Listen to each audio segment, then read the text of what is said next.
Hey Lifehouse kids, my name is Daniel. I'm Kaylin. And I'm Eliana. We're so glad that you're joining us today. Now that you're here, let's get started. 1, 2, 3, 4.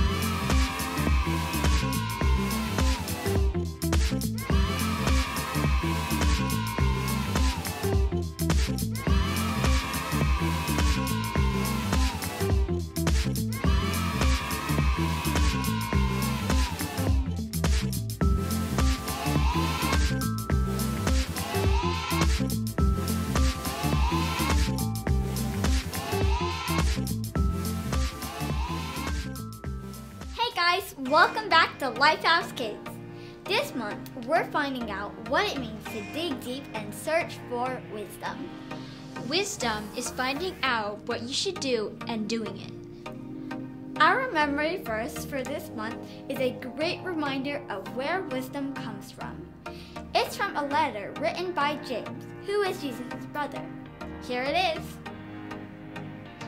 If any of you needs wisdom, you should ask God for it. He will give it to you. God gives freely to everyone and doesn't find fault.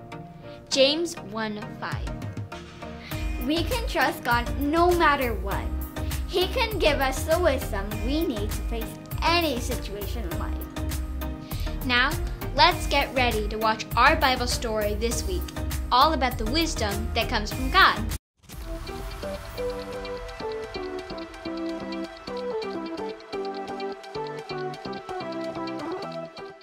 Hey everybody! My name is Haley, and I love hunting for treasure and all things ancient. And I've discovered a very ancient flower! So, I've got a flower pot, some dirt, and some seeds. Let's get digging. These seeds are for a flower called King Solomon's seal. So, they should remind us to have wisdom. Wisdom is finding out what you should do and doing it. King Solomon is thought to be one of the wisest men who ever lived. Some say this very plant was growing in King Solomon's royal palace. 1, 2, 3!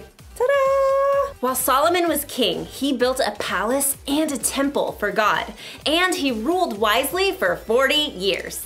1, 2, and 3. Ta-da! Next, we smooth it over. There you go, little guys. Go to sleep. Good night. There! Now we wait for it to grow.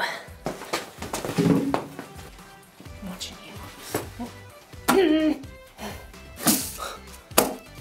Oh, nothing's growing. What am I missing? Oh, Haley, how could I forget? Every seed needs water to grow. King Solomon would have remembered that. Yay! Sometimes I wish I could be wise like King Solomon. Do you ever wonder how he got to be so wise? Well, we'll find out in today's story. I suspect I'll be admiring my flowers when you get back. See ya! Oh, I think I saw something! Nope. Soon as you get back. Hurry back.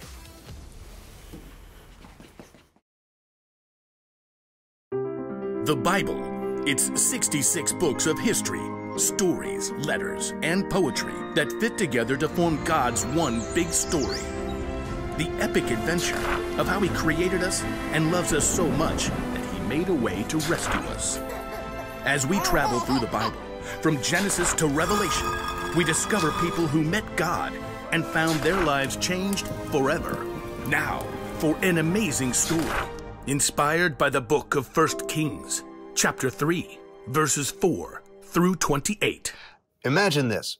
You're in a deep sleep, dreaming, when all of a sudden, the creator of the universe shows up and says, Ask me for anything. anything. You could ask for anything in the world and have it. What would you say? Perhaps you'd request an unlimited Amazon account where you could get whatever you want for free. Or perhaps you'd request a flying race car that could be dropped off at the moon or on the beach. Or you could ask to be the most popular kid in school forever.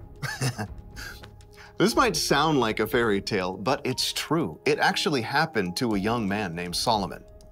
When King David died, his son Solomon became king. What are your royal orders, Most Royal Highness? I'm not sure.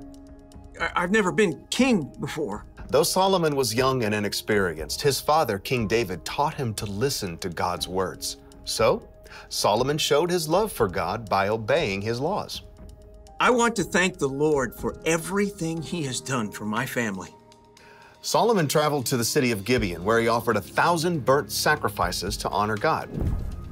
There is no one like you, God. That night, Solomon sank into a deep sleep, and the Lord appeared before him in a dream. Ask for anything you want me to give you. 1,000 ideas must have exploded into Solomon's head. Gold, power, life forever. But instead, he said, Lord, you have made me a great king, but I'm only a little child. I don't know how to carry out my duties. I'm here among the people that you have chosen.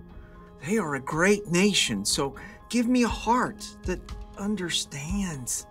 Then I can rule over your people. I can tell the difference between what is right and what is wrong.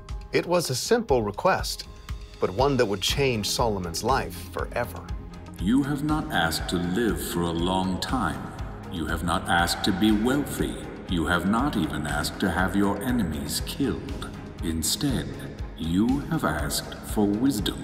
I will give you a wise and understanding heart. As long as you live, no other king will be as great as you are. As the dream faded, Solomon woke with a start. Was that real? That was real! Amazed, Solomon returned to Jerusalem, where he once more gave sacrifices to honor God and held a great feast for all his officials. What are we celebrating, Your Most Royal Highness? God has promised to give me wisdom to lead the kingdom. How is that working out for you? Well, it was in a dream. Ah, I see.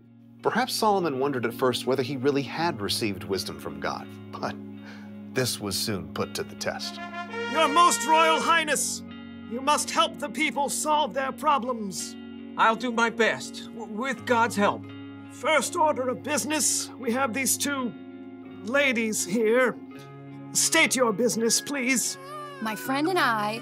Okay, so she's not my friend anymore. Speak for yourself. I'm trying to. We live in the same home, and we both had baby boys.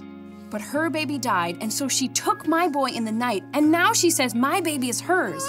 See? That's not her baby. No way.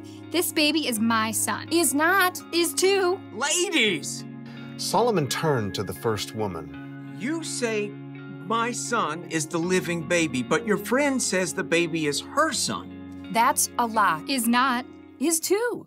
God gave Solomon a wise idea. Bring me a sword. An official quickly brought the king's shining sword. Your royal sword, Your Royal Highness. Solomon studied the two women carefully. Excellent. Now, cut the baby in 2 parts. Give 1/2 to the first woman and 1/2 to the second. Solomon had no intention of harming the baby, but he knew this was the way to find the truth. No! No! Give her the baby. Don't kill him. Oh, whatever. Neither of us will get the baby.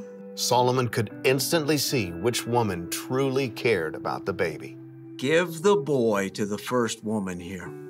She is his mother. Thank you. Oh, thank you. No fair. That was totally a trick. The baby was given to his true mother. All the Israelites heard about Solomon's decision and trusted that he would judge them fairly too. God made Solomon so wise that his understanding couldn't even be measured, like the sands on the seashore.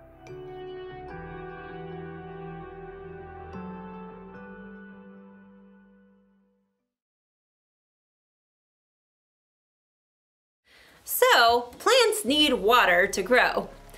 You know what else they need? Time. You can't just plant a seed and expect it to grow immediately. In fact, this plant's seeds takes at least 2 years before they sprout. That's a lot of waiting. Waiting for wisdom can feel like that. When Solomon asked God for wisdom, chances are he didn't wake up the next morning as one of the wisest men on earth. No, it took time for his wisdom to grow. The good news is that we can ask God for wisdom. Jesus' brother James once wrote, "If any of you needs wisdom, you should ask God for it. He will give it to you." Maybe wisdom will just pop into your head right when you need it. Or maybe your wisdom will grow gradually like a flower as you learn from the people you meet, the mistakes you make, and the things you experience. No matter what though, you can trust God to give you wisdom. That's the one thing to remember today. Trust God to give you wisdom. When you have a tough decision to make or some problem that you're dealing with, talk to God about it. Ask Him for the wisdom to know what to do. Then look and listen. If you're having trouble understanding what God is trying to show you, ask someone you trust to help. Wisdom may not come as soon as you think or in the way you think it will, but keep digging. God wants to share His wisdom with you. So, looks like these little flowers aren't gonna grow while I watch. It's gonna take some more time. Check back with me in 2 years, and I will see you then. Bye!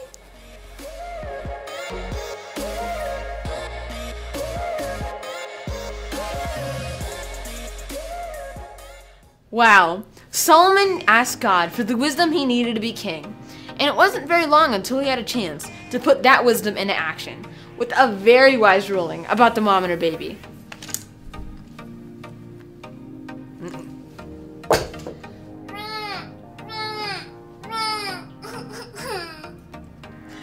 It's clear that Solomon didn't think he could just figure things out by himself. He knew that he needed God's help. He needed to trust God to give him wisdom. We can ask God for wisdom like Solomon did. Remember, you can always trust God to give you wisdom. And we'll know that He'll give it to us. I'll see you next week. Oh. And that's all for today, everyone. If you're watching from home, thanks for joining us. If you're at one of our campuses, get ready to talk about some more ways we can live with God's wisdom. Thanks for watching. Have a great week and see you next time. Bye!